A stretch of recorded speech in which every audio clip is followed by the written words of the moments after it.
हाँ भाई, तो अब तक जो पढ़ाया है उसमें कोई डाउट है क्या? सब कुछ क्लियर है? चलो आगे चलते हैं। ठीक है, तो अभी तक हमने बेसिकली क्या पढ़ा है? सेंटर ऑफ मास का लोकेशन क्या होता है, सही है, और सेंटर ऑफ मास का मोशन कैसा होता है ना? दो ही चीजें पढ़ी हमने। फिर हमने ये भी पढ़ा था कि फोर्स क्या होती है, rate of change of momentum.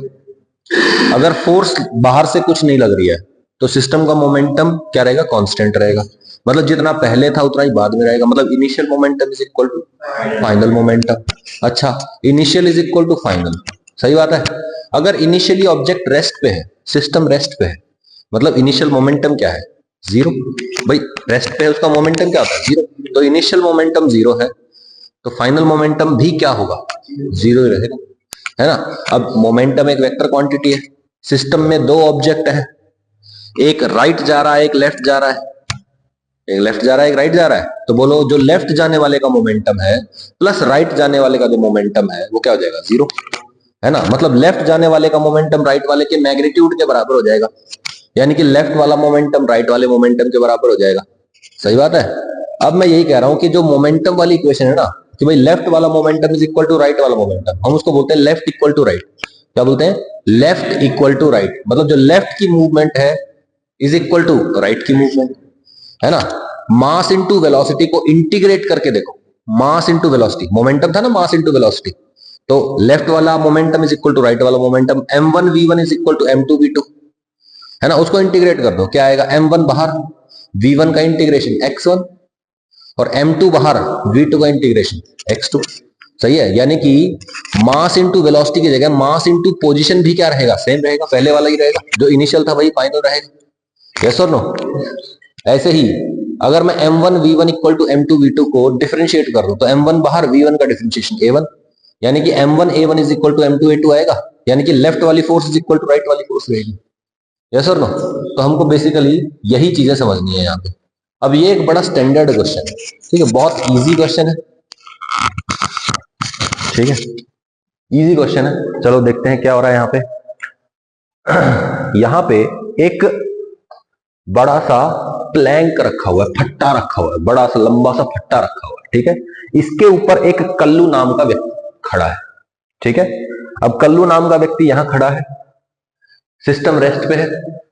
ये जो नीचे वाला सरफेस है ये क्या है, स्मूथ, और जो ऊपर वाला सरफेस है वो इतना रफ है, इतना रफ है कि स्लिपिंग नहीं हो रही है। अब जैसे कल्लू चलेगा तो बोलो इसको चलने के लिए क्या चाहिए, इस सरफेस से फ्रिक्शन चाहिए। फ्रिक्शनलेस सरफेस पे चल सकता है क्या कोई? तो फ्रिक्शन है इसलिए चल पा रहा है। फ्रिक्शन इतना है कि ये स्लिप नहीं हो रहा है, ठीक है। मतलब ये जब चलेगा तो क्या होगा, ये अपने आप इधर जा सकता है। सोचने वाली बात है, ठीक है। अब आपसे पूछा गया है कि भैया ये जो m1 मास है, यानी कि जो कल्लू है, ये फट्टे के इस कोने से इस कोने तक चला गया। ये कल्लू फट्टे के इस कोने से लेके इस कोने तक चला गया। आपको बताना है कि ये जो फट्टा है ये कितना मूव करेगा। फट्टा मूव करेगा नहीं करेगा, करेगा तो कितना करेगा। क्वेश्चन समझ में आया? अब जैसे मान लो आप एक कश्ती में बैठे हुए हो, ठीक है। मान लो कि ये एक कश्ती है, बोट है, ये पानी में है। अब पानी क्या है, लिटिल टू नो फ्रिक्शन देता है बोट को, छोटी बोट है। आप इसमें यहां खड़े हैं, आपने क्या किया, भागना शुरू किया, भाग रहे हैं आप, बोट में भागना शुरू कर दिया। क्या होगा, बोट में आप आगे कैसे भागेंगे जब आप बोट को पीछे लगाएंगे? बोट तो पीछे सरक जाएगी ना। क्यों सरक जाएगी, क्योंकि रोकने वाला कोई है ही नहीं बोट को। आपने बोट को पीछे दबाया, बोट पीछे चली गई, आप थोड़ा सा आगे चले गए। यस और नो? और जब आप बोट से जंप करेंगे तो क्या होगा, बोट पीछे चली जाएगी, आप आगे। यस और नो? अब यही केस यहां हो रहा है। जब ये आदमी इधर जा रहा है, इधर जाने के लिए क्या करना पड़ेगा इसको, भाई चलते हैं हम जमीन पे तो क्या होता है, जमीन को पीछे धकाते हैं। तो ये भी फट्टे को क्या करेगा, पीछे धकाएगा। फट्टे को पीछे धकाएगा तो बोलो फट्टा पीछे चला जाएगा। कितना जाएगा फट्टा, ये क्वेश्चन है। क्वेश्चन समझ में आ गया आपको? यही आपको आगे देखना है, ठीक है। मैं कहता हूं मैं जमीन पे खड़ा हूं, ठीक है, मैं यहां खड़ा हूं वहीं दूर, ठीक है। मैंने देखा कि भैया ये एक m1 मास है, इसका सेंटर ऑफ मास यहां है। ये एक m2 मास है, इसका सेंटर ऑफ मास यहां है। इन दोनों का जो सेंटर ऑफ मास होगा वो कहीं बीच में होगा, कहीं यहां कहीं होगा। अब बताओ क्या इस पूरे सिस्टम पे कोई बाहर से फोर्स लग रही है? नहीं। जब इस कल्लू ने आगे चल के फट्टे को पीछे धकाया तो ये पूरे सिस्टम के अंदर की फोर्स है, इंटरनल फोर्स। एक्सटर्नल फोर्स से मतलब है हमको, सही बात है। तो बोलो जब ये आगे जाएगा, फट्टे को पीछे धकाएगा, जो फोर्स लगेगी वो कैसी होगी? Internal force. और इंटरनल फोर्स हम काउंट नहीं करते ना। अच्छा, अब मैं कहता हूं सेंटर ऑफ मास यहां था पहले, क्या कोई फोर्स लगी है बाहर से? जब बाहर से फोर्स नहीं लगी तो सेंटर ऑफ मास अपने आप चलने लग जाएगा क्या? फोर्स लगेगी तभी चलता है, अब फोर्स है नहीं तो सेंटर ऑफ मास चलेगा नहीं। तो बोलो सेंटर ऑफ मास कहां था? यहां पे। अब कहां रहेगा? यहीं पे रहेगा। अब मैं कहता हूं कि भैया ये जो है आदमी ये इधर चला गया, तो ऑब्वियस सी बात है ये m1 मास इधर शिफ्ट हो गया, तो ऑब्वियस सी बात है m2 मास को कहीं यहां शिफ्ट होना पड़ेगा, तभी तो सेंटर ऑफ मास कहीं यहां रहेगा। यस और नो? क्लियर है? अब मैं जमीन पे खड़ा हूं, जमीन पे खड़ा हूं, जब मैंने देखा कि कल्लू इधर जा रहा है तो फट्टा इधर सरक रहा है, मैं कहता हूं कि फट्टा कितना सरक गया? फट्टा कुछ x सरक गया, सही है। बोलो फट्टा पहले यहां था, अब यहां आ गया, बोलो कितना डिस्टेंस हो गया है ये? x।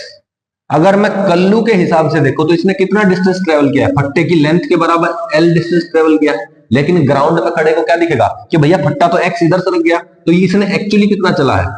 यहां से यहां तक जाने में l minus x distance cover किया है। यस और बोलिए भाई, मैं जमीन पे खड़ा हूं, इस आदमी ने इस कोने से इस कोने पे चला गया, अगर ये प्लैंक मूव नहीं करता तो कितना डिस्टेंस दिखाई देता? l डिस्टेंस दिखाई देता। लेकिन फट्टा इधर आ गया, यानी कि वो जो कोना है वो x डिस्टेंस इधर आ गया ना, तो अब कितना डिस्टेंस चलना पड़ा? l माइनस एक्स डिस्टेंस चलना पड़ा। तो बोलिए ये चलेगा l माइनस एक्स डिस्टेंस। अब बताओ फट्टा इधर आ गया, आदमी इधर चला गया, बोलो लेफ्ट वाला movement is equal to right वाला मूवमेंट। मैं कह सकता हूं लेफ्ट वाला मूवमेंट कितना है? m2x। भाई m2 मास है, x डिस्टेंस इधर चला गया ना, तो बोलो लेफ्ट वाला m2x is equal to right जाने वाला कौन है? m1। m1 इंटू कितना चला है? l minus x. आप ऐसे सोच लो कि m2 v2 is equal to m1 v1। Integrate किया मैंने, m1 और m2 क्या हो जाएंगे? बाहर निकल जाएंगे। बोलो v2 का इंटीग्रेशन x2 मतलब डिस्प्लेसमेंट ऑफ सेकंड ऑब्जेक्ट, सही बात है। अब ग्राउंड फ्रेम में बोलो ये कितना सरका था, कितना डिस्प्लेस हुआ था? x, तो यहां पे आ गया x। बोलो v1 का इंटीग्रेशन मतलब फर्स्ट का डिस्प्लेसमेंट, तो बोलो m1 का कितना डिस्प्लेसमेंट हुआ? l minus x. कोई दिक्कत? अपने को क्या निकालना है? x निकालना है कि भाई कितना सरक गया वो। तो बोलो m2x इज इक्वल टू बोलिए m1l माइनस m1x। m1x को इधर ले जाओ, क्या आ जाएगा? m1x plus m2x, x common ले लो, सही है। m1 प्लस m2 को इधर ले आओ, क्या बचेगा? m1l divide by m1 plus m2। So this is your answer. Clear हुई बात? तो लेफ्ट वाला movement is equal to right वाला मूवमेंट, सही है। मूवमेंट मतलब मास इनटू इधर का displacement is equal to mass into इधर का डिस्प्लेसमेंट। नहीं हुई बात क्लियर? सिंपल है। ऐसे ही मोमेंटम में करना है कि भैया मोमेंटम हो रहा है तो क्या करेंगे? लेफ्ट वाले का momentum is equal to right वाले का मोमेंटम, या फिर क्या करेंगे? इनिशियल मोमेंटम लिखा वेक्टर फॉर्म में और फाइनल मोमेंटम लिख दो वेक्टर फॉर्म में। इनिशियल इक्वल टू फाइनल कर दो, क्योंकि मोमेंटम सेम रहेगा, फोर्स नहीं लगेगी बाहर से तो मोमेंटम चेंज हो जाएगा क्या? नहीं ना, तो initial momentum equal to final momentum रहेगा। क्लियर हुई बात? सिंपल है। इसी का दूसरा रूप आएगा आगे चल के, क्या आएगा वो? एंगुलर मोमेंटम वाला। जैसे ये क्या है कि भैया मोमेंटम कांस्टेंट रहता है, कौन सा मोमेंटम? Linear momentum. आगे चल के आएगा एंगुलर मोमेंटम कांस्टेंट रहता है। कब रहता है? जब बाहर से टॉर्क जीरो है। टॉर्क क्या होता है? Rotational force. अभी तो हम ऑब्जेक्ट्स के लीनियर मोशन की बात कर रहे हैं ना, आगे चल के हम बात करेंगे ऑब्जेक्ट्स के रोटेशनल मोशन की। और घुमाने के लिए जो फोर्स लगती है या घुमाने वाला जो एफर्ट होता है उसको बोलते हैं टॉर्क।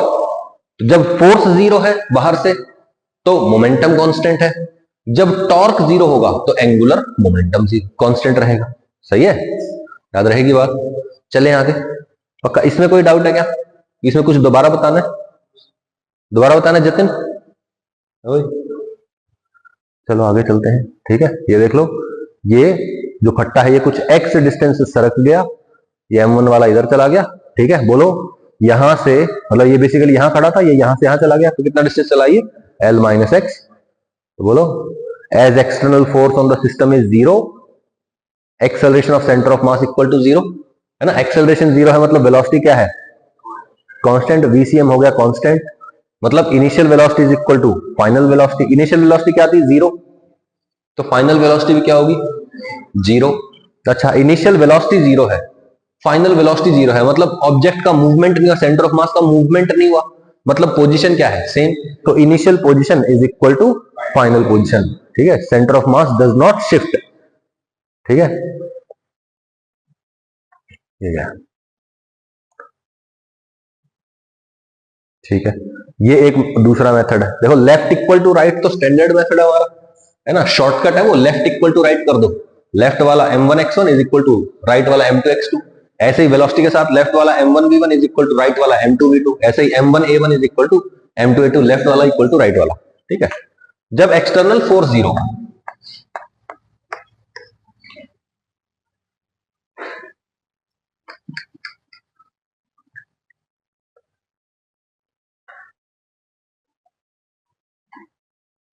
ठीक है, let initial position of centre of mass, ये डेरिवेशन है, ठीक है, of Kallu and plank be x1 and x2। ठीक है, initial position of Kallu, Kallu का ये मास था m1, इसका position of centre of mass कहां है, x1 पे। ये है प्लैंक, इसका सेंटर ऑफ मास कहां है, x2 पे, मास m2, centre of mass x2। तो बोलो जो सेंटर ऑफ मास होगा वो इनके बीच में कहीं होगा, है ना। बाद में क्या हुआ है, ये जो कल्लू है ये इधर से कहीं इधर चला गया है, यस और नो, और ये जो m2 है ये इधर शिफ्ट होके इधर आ गया है, सही है। इनका जो सेंटर ऑफ मास है ये भी क्या रहेगा, पहले वाले के बराबर ही रहेगा, यस और नो। तो बोलो XCM जो था अब वो क्या बन गया है, XCM डैश, XCM डैश है ना ये भाई, initial centre of mass location XCM, final centre of mass location XCM dash, सही है। इसकी फाइनल पोजीशन x1 डैश, इसकी final position m2 x2 dash हो जाएगा, सही है।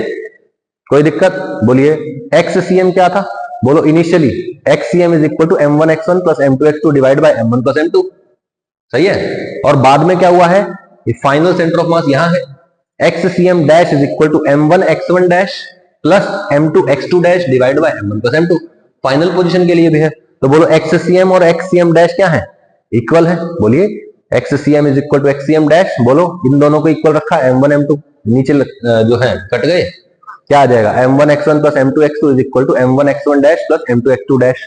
बोलो m1 वाली टर्म्स को एक साथ लिखो, m1 x1 डैश इधर ले आओ, m1 x1 minus m1 x1 dash, सही है, उसमें से m1 कॉमन आ गया, क्या आएगा, x1 माइनस x1 डैश, मतलब initial position minus final position, yes और नो। ऐसे ही m2 x2 को मैं इधर लेके गया था, m1 x1 dash m2 x2 dash था, m1 x1 sorry m2 x2 dash में से किसको माइनस कर दिया, m2 x2 को माइनस कर दिया, ठीक है। तो यहां पे आ जाएगा m2 x2 dash minus mx2, ठीक है। अब इसका नेगेटिव कर दो, नेगेटिव कर दिया, बोलो यहां पे क्या बन जाएगा, x2 माइनस x2 डैश, सही है। तो ये क्या बन जाएगा, बोलो m1 into initial minus final position is equal to negative of m2 into initial minus final position, मतलब इसका जो नेट इफेक्ट है मास और डिस्प्लेसमेंट का, इसके नेगेटिव के बराबर होगा। अगर मैग्नीट्यूड की बात करें तो सीधा सीधा आप मैग्नीट्यूड इक्वल रख दो, सही है, मैग्नीट्यूड इक्वल रखेंगे, साइन अपने को पता होगा, ऑब्वियस सी बात है, एक ऑब्जेक्ट इधर जा रहा है तो दूसरे को इधर आना पड़ेगा, है ना, तभी तो सेंटर ऑफ मास वहीं रहेगा। बोलो अगर पहला ऑब्जेक्ट इधर जा रहा है, मान लो पहला ऑब्जेक्ट इधर चला गया राइट साइड में, ठीक है, दूसरा ऑब्जेक्ट भी राइट में चला गया, तो बोलो सेंटर ऑफ मास भी तो राइट में चला गया। अगर सेंटर ऑफ मास की लोकेशन वही रखनी है तो एक मास उधर जाएगा तो दूसरे मास को इधर आना पड़ेगा, सही है, क्लियर है भाई। चलिए आगे, शॉर्टकट क्या है, left side momentum equal to right side momentum, mass into left side motion is equal to right side motion mass, सही है। क्या आएगा, m1 x1 is equal to m2 x2, left is equal to right, left equal to right, left equal to right, left equal to right, left equal to right, ये याद रखना है, सही है। चाहे मोमेंटम हो चाहे मास इनटू डिस्प्लेसमेंट हो, कर लोगे। चले आगे, ठीक है। सल्लू, अब की बार आ गया कौन, सल्लू, सलमान खान, उसका शॉर्ट फॉर्म है ना सल्लू। तो Sallu moves from left end of the boat to the right end, find distance travelled by the boat. Sallu है 80 किलो का, बोट है 20 किलो की, लेंथ है इसकी 5 मीटर। सही है, तो बोलिए क्या करना है, बोलो let the boat shift by a distance of X. हम ग्राउंड फ्रेम में देख रहे हैं, ठीक है, हम ग्राउंड पे खड़े होकर देखा, ये आदमी इधर चला गया सल्लू, और जो बोट है वो सड़क के इधर आ गई, तो this is the new location of the boat. And Sallu जो है अब यहां पहुंच चुका है, यस और नो, बोलिए सल्लू यहां से यहां तक गया है, ये डिस्टेंस x है, तो बोलो ये कितना हो गया, l माइनस एक्स डिस्टेंस हो गया। सही है, बोलो लेफ्ट इक्वल टू राइट करना है, यानी कि सल्लू का मास m1, बोट का मास m2, तो बोलो m1 x1 is equal to m2 x2, है ना, ये राइट जाने वाला और ये लेफ्ट आने वाला, तो राइट वाले का effect is equal to left, right वाले का effect is equal to left वाले का effect. Mass of Sallu 80, distance जो है इसका कितना डिस्टेंस हुआ है, बोलो l माइनस एक्स, l कितना है 5 minus x is equal to, बोलो m2, बोट 20 किलो की है, x2 कितना है, मतलब इसका डिस्प्लेसमेंट है x। सही है, तो बोलो 80 into 5 minus x, 400 minus 80x is equal to 20x, 80x को इधर लेके जाओ 100x, 100x is equal to 400, x is equal to 4। सही बात है, बोलो ये जो बोट है ये कितना सरक गई है, 4 मीटर सरक गई है, और जो सल्लू है वो कितना डिस्प्लेस हुआ है। मालिक आप कहां आ गए, अरे सर इतना जल्दी, what time is it, oh my God, आप तो सर लगभग मेरे ख्याल ना 1.5 घंटा पहले आ गए, क्योंकि आपकी अगली क्लास तो बहुत बाद में है। ये क्वेश्चन में डाउट है, चलो चलते हैं आगे। नोटबुक का काम है कोई है, बढ़िया है, शौक शौक में निकाल ली होगी।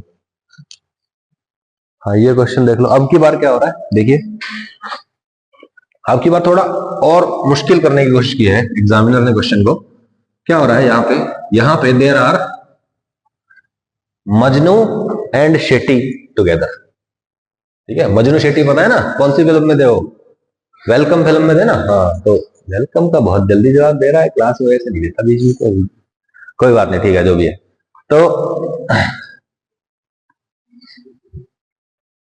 तो शेट्टी और मजनू है, ठीक है, शेट्टी और मजनू क्या है, एक 5 मीटर लंबी, सॉरी 10 मीटर लंबी बोट में बैठे हैं, जिस बोट का वजन कितना है 10 किलो है।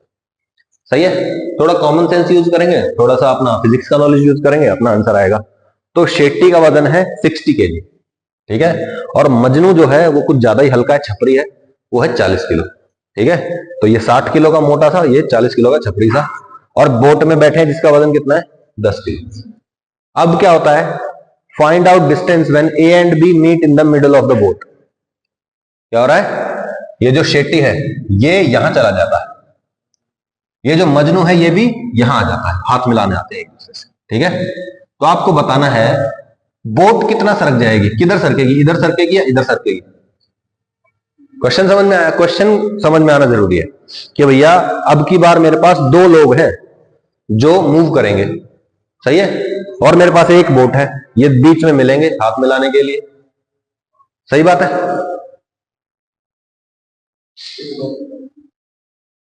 फोन बज रहा है, फोन बज रहा है, हाँ ठीक। तो बोलिए भारी कौन है, शेट्टी भारी है, तो जब ये राइट जाएगा तो ऑब्वियस सी बात है बोट लेफ्ट शिफ्ट करने की कोशिश करेगी, मजनू इधर जाएगा तो बोट राइट शिफ्ट करने की कोशिश करेगी। भारी कौन है, शेट्टी, तो किसके हिसाब से ज्यादा शिफ्ट होगा, शेट्टी के हिसाब से होगा। सही है, तो मुझे ये पता है कि the boat will shift x towards left, मुझे पक्का पता चल गया है। मान लो मुझे नहीं पता होता तो एक्स मेरा नेगेटिव आ जाता, और फिर मैं कहता कि जो मैंने स्टार्टिंग में अजम्पशन लिया है वो मेरा गलत है, ठीक है। तो एक्स अगर ये बोट इधर आ गई है ना, this is the new location of the boat obviously. सही है, अब ये बताओ कि शेट्टी को एक्चुअली कितना चलना पड़ा। शेट्टी असल में इस एंड पे था और वो सॉरी बोट का सेंटर कुछ यहां आ गया होगा। यस और नो, कितना सरक गया? एक्स सरक गया ना सेंटर पे। तो बोलो ये कितना चला? 5 माइनस एक्स। और ये कितना चलेगा? 5 प्लस एक्स। सही है ना? अरे भाई ये यहां थी इसकी पोजीशन, है ना? तो ये 5 मीटर तो चला ही है, प्लस एक्स जो बोट सरक गई वो भी चला है ये। सही है ना? तो बोलो लेफ्ट चलने वाले कौन कौन है? मजनू और बोट। और राइट जाने वाले कौन है? शेट्टी। सही है? तो बोलिए लेफ्ट इक्वल टू राइट करेंगे। Left is equal to right. ये है मेरा m1, ये है मेरा m2, ये है मेरा mb, ठीक है, मास ऑफ बोट। तो मैं कहता हूं लेफ्ट जाने वाले को लिखते हैं एक साथ। लेफ्ट जाने वाला कौन है? m2 और displacement 5 plus x, plus boat जा रही है लेफ्ट कितनी? x। सही है? Mass of boat into displacement of boat, mass into displacement करते हैं या मास इंटू वेलोसिटी करते हैं, इज इक्वल टू राइट वाला कौन है? m1 शेट्टी। और कितना चला ये? m1 m2 mb की वैल्यू रखते हैं, क्या आता है बोलिए? m2 40 into 5 plus x plus 10 into x is equal to 60 into, सही है? तो ये कितना हो जाएगा? 300 minus 60x is equal to 200 plus 40x plus 10x। सही है? तो बोलो ये 200 को इधर ले जाओ, ये 100 हो गया, माइनस 60 को इधर ले आओ, प्लस 60 हो गया, 100x प्लस ये is equal to 110x is equal to बोलिए 100। सही है?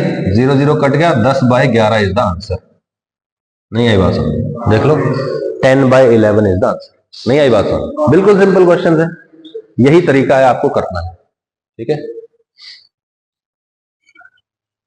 Find distance of Planck in the x direction with semicircular groove when the surface sphere of mass m1 and radius r is at the bottom position। क्या कह रहा है ये कि देखिए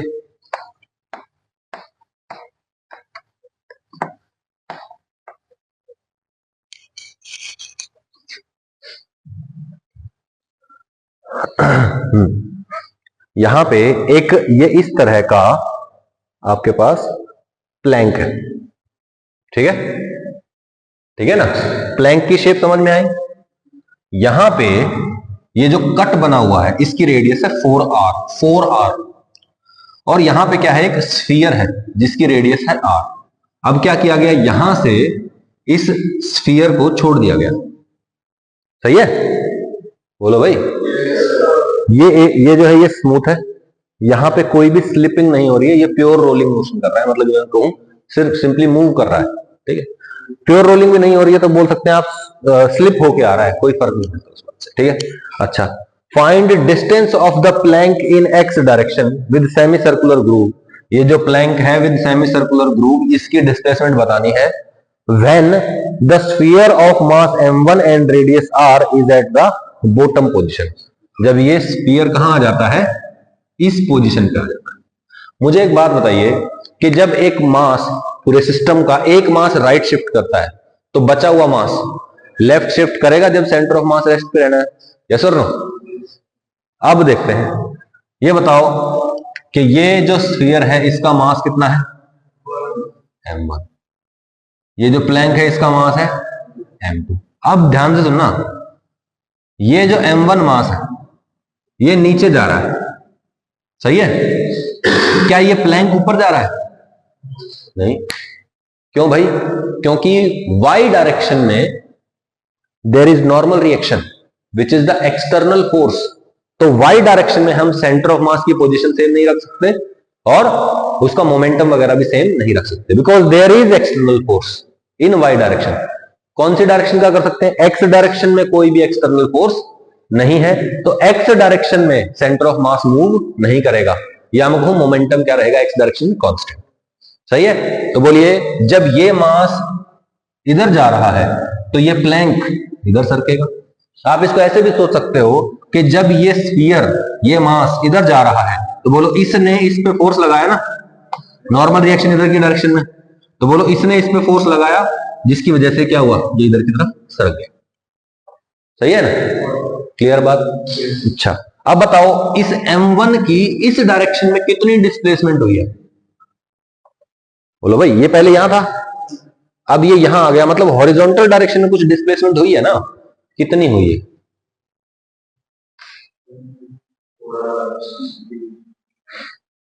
ध्यान से देखो, यहां से कितना डिस्टेंस है 4r, और यहां पे इसकी रेडियस कितनी है r, तो बोलो ये टोटल 4r था, ये टोटल कितना है 2r। सही है, बोलो भाई इसका सेंटर था यहां पे, सेंटर का यहां से डिस्टेंस कितना है 3r, अरे भाई टोटल 4r, ये r, तो ये कितना 3r। सही है, कोई दिक्कत। अब ये आ गया यहां पे, बोलो यहां से यहां तक, यहां से यहां तक का डिस्टेंस कितना है 3r ही तो है। सही है, अगर मैं इस पे खड़े होकर देख रहा हूं, इस प्लैंक पे खड़े होकर देख रहा हूं, लेकिन मैं अब कहां खड़ा हूं, ग्राउंड पे, ग्राउंड पे खड़ा हूं। ठीक है भैया, मैं ग्राउंड पे खड़ा हूं, मुझे क्या दिखाई दे रहा है कि ये तो आ गया यहां पे, और ये जो प्लैंक है ये सरक गया कुछ x डिस्टेंस से लेफ्ट साइड में। सही है ना, अब प्लैंक सरक गया लेफ्ट, तो बोलो ये यहां तक वैसे 3r डिस्टेंस ट्रेवल करना था इसको, लेकिन प्लैंक ही इधर आ गया, तो कम डिस्टेंस ट्रेवल करेगा या ज्यादा, कम करेगा ना। जैसे भाई मैं बोट के एक एंड से दूसरे एंड पे जा रहा था और बोट ही इधर आ गई, तो मुझे कम डिस्टेंस ट्रेवल करना पड़ा ना, l माइनस एक्स करता था। तो अभी क्या होगा 3r माइनस एक्स तो हो गया इसका डिस्प्लेसमेंट, और इसका डिस्प्लेसमेंट हो गया x। सही है बात। अब क्या करेंगे, लेफ्ट इक्वल टू बोलिए राइट, लेफ्ट और राइट बराबर होंगे। लेफ्ट कौन जा रहा है m2 कितना x, राइट कौन जा रहा है m1 कितना, क्या नहीं पता इक्वेशन में, x नहीं पता, x की वैल्यू निकालनी, तो बोलो यहां पे आ जाएगा m1x, उधर जाके प्लस हो जाएगा, तो बोलो m1x प्लस m2x, यहां बचेगा m1 into 3r, m1 plus m2 को इधर ले आओ, m1 plus m2, this is your answer, m1 3r by m1 plus m2, m1 3r by m1 plus m2। कोई भी दिक्कत है, ठीक है, ओके, क्वेश्चन समझ में आ गया होगा आई होप।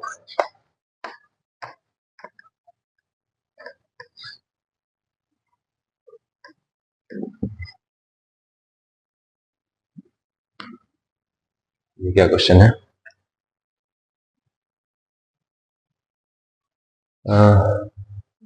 ओके m1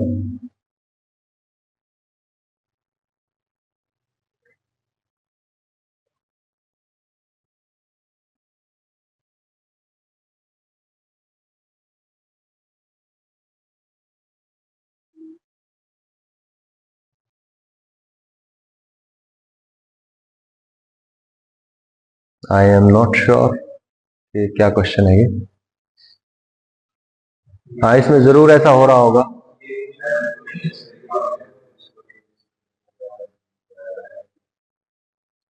क्या क्या क्या,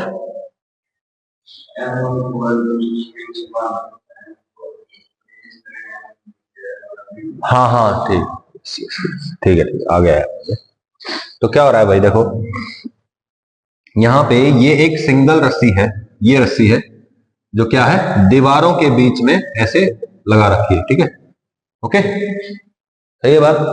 और क्या किया गया है, इस रिंग में सॉरी इस स्ट्रिंग में एक रिंग को ऐसे कर दिया गया, ठीक है ना, ये जो धागा है, ये धागा ये एक रिंग से पास हो रहा है, ये रिंग आराम से रखी हुई है, ओके। अब इस रिंग के इधर वाले हिस्से से एक दूसरी रस्सी बांध दी गई है, ये रस्सी, और इधर की तरफ एक मास रखा गया है m2, सही है, ठीक है। अब मुझे ये यहां पे अटैच नहीं है, बस ऐसे कि भाई यहां से इससे बांध के और यहां तक एक मास लेके गया वो बस, और फिर मैंने क्या किया है इस m2 मास को रिलीज कर दिया। अब बताओ जैसे ही मैं रिलीज करूंगा ये m2 मास नीचे आएगा, है ना। अब मुझे बताओ क्या इस पूरे सिस्टम पे कोई बाहर से हॉरिजॉन्टल डायरेक्शन में फोर्स लग रही है? नहीं लग रही ना, है ना। बोलो, और ये क्या है? स्मूथ है, फ्रिक्शन है नहीं, एक्सटर्नल फोर्स है नहीं एक्स डायरेक्शन में, यानी कि एक्स डायरेक्शन में सेंटर ऑफ मास की लोकेशन क्या रहेगी? सेम। सही है। बोलो टोटल डिस्टेंस कितना है यहां से यहां तक का? L। ओके, तो बोलो जब ये मास M2 इधर आएगा तो ऑब्वियस सी बात है M1 मास को इधर जाना पड़ेगा। यस और नो? बोलिए M1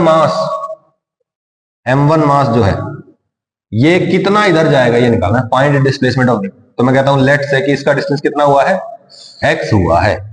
तो बोलो इसका डिस्प्लेसमेंट कितना हुआ होगा? L माइनस एक्स हुआ होगा। तो बोलो पहला मास इंटू इसका डिस्प्लेसमेंट इज इक्वल टू दूसरा मास इंटू उसका displacement. Right is equal to left. बोलो राइट जाने वाला m1x is equal to m2 L minus x. सही है। तो यहां से x निकाल सकते हो आप m2 L bye m1 plus m2। कर लोगे? ठीक है।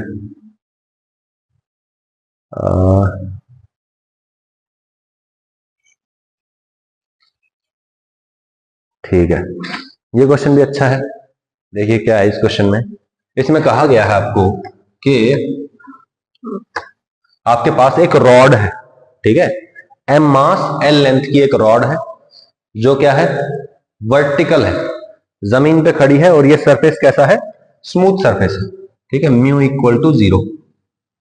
ठीक है, सोच के देखिए, एक रॉड है, ये ऐसे रखी हुई है, अब ये ऐसे गिर जाएगी।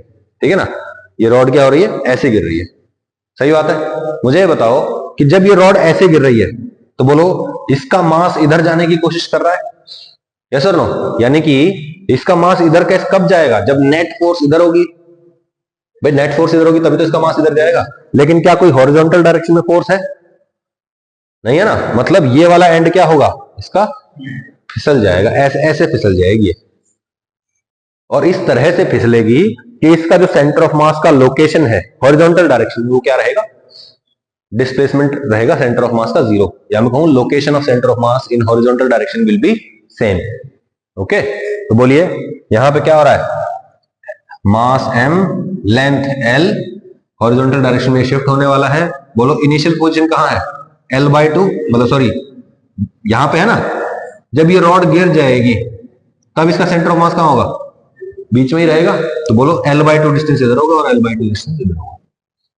Okay, common sense. मतलब अगर ये रॉड नॉन यूनिफॉर्म होती तो खेल अलग होता, है ना, क्योंकि उस केस में भारी वाला हिस्सा ज्यादा स्लिप करता, हैवी वाला साइड जो है वो कम मूव करता। ठीक है ना। सेंटर ऑफ मास की लोकेशन क्या रहेगी? सेम। ठीक है ना, centre of mass does not shift. ठीक है, तो ये वाला एंड हो जाएगा L/2 डिस्टेंस पे, ये वाला इधर वाला L/2। क्वेश्चन है, बड़ा सिंपल क्वेश्चन है। देखिए क्या कह रहा है ये। Find the direction of friction on the rod and the ground if the rod falls without slipping. क्या बोल दिया? रॉड जो है विदाउट स्लिपिंग गिर जाती है। ये रॉड ऐसे खड़ी थी और ये बिना फिसले, क्योंकि ऑब्वियस सी बात है ये ऐसे फिसल जाएगी ना अगर गिरेगी तो फ्रिक्शनलेस सरफेस पे, लेकिन ये फिसली नहीं और ये सीधी सीधी ऐसे गिर गई। तो आपको बताना है रॉड पे फ्रिक्शन की डायरेक्शन क्या होगी और ग्राउंड पे फ्रिक्शन की डायरेक्शन क्या होगी। तो ऑब्वियस सी बात है, देखिए इसका सेंटर ऑफ मास यहां था, अब ये रॉड गिर गई, इसका सेंटर ऑफ मास यहां आ गया। बोलो हॉरिजॉन्टल डायरेक्शन में there is a shift in the position of centre of mass. Centre of mass right side में चला गया ना। कैसे जा सकता है? जब राइट साइड में फोर्स लगा हो, और राइट साइड में कौन सा फोर्स लगेगा? फ्रिक्शन का फोर्स लगना चाहिए। तो on the rod friction is towards right, है ना। ग्राउंड ने रॉड पे फोर्स लगाया राइट साइड में, रॉड ने ग्राउंड पे कहां लगाया? लेफ्ट साइड में। तो राइट और लेफ्ट हो जाएगा, रॉड पे राइट, ग्राउंड पे लेफ्ट। सिंपल क्वेश्चन है, सब कुछ सिंपल लग रहा है आपको?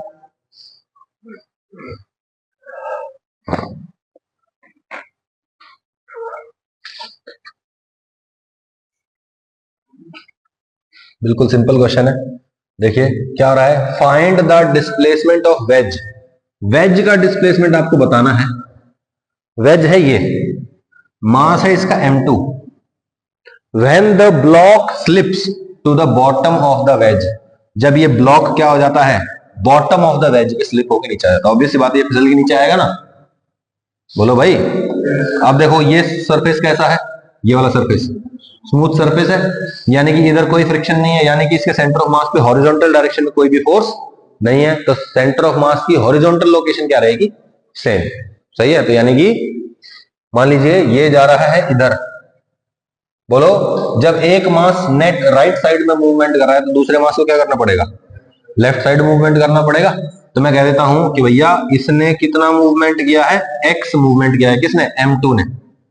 सही बात है, M2 का मूवमेंट हो गया लेफ्ट साइड, कितना, एक्स। बोलो M1 का राइट साइड में मूवमेंट कितना हुआ, बोलो ये लेंथ L दे रखी है आपको, बोलो ये थीटा है तो ये कितना हो जाएगा, L cos थीटा। तो बोलो इसको एक्चुअली हॉरिजॉन्टल कितना डिस्टेंस ट्रेवल करना था, L cos थीटा, लेकिन ये इधर सरक गया तो कितना करेगा ये, L cos theta minus x. सही है, तो बोलो लेफ्ट वाला मूवमेंट क्या होगा, लेफ्ट इक्वल टू राइट लिखेंगे, left equal to right, left कौन जा रहा है, M2x is equal to right कौन जा रहा है, M1 कितना जा रहा है, L cos theta minus x. सही है, तो आपका आंसर आ जाएगा यहाँ पे, ठीक है, M1 L cos theta divide by M1 plus M2 is equal to x. सही है भाई, इसको मल्टीप्लाई किया, इधर लेके गया, सॉल्व कर लिया, ठीक है ना। क्वेश्चन समझ में आया, ठीक है। अब आते हैं नए टॉपिक पे, विच इज मोमेंटम। ये हम करेंगे कल, ठीक है। कोई भी दिक्कत है यहाँ पे, ठीक है। ये सारे क्वेश्चंस आपको करने हैं बहुत अच्छे से, बहुत इंपॉर्टेंट क्वेश्चंस हैं, ठीक है ना, विल डू इट, ठीक। Thank you for your time.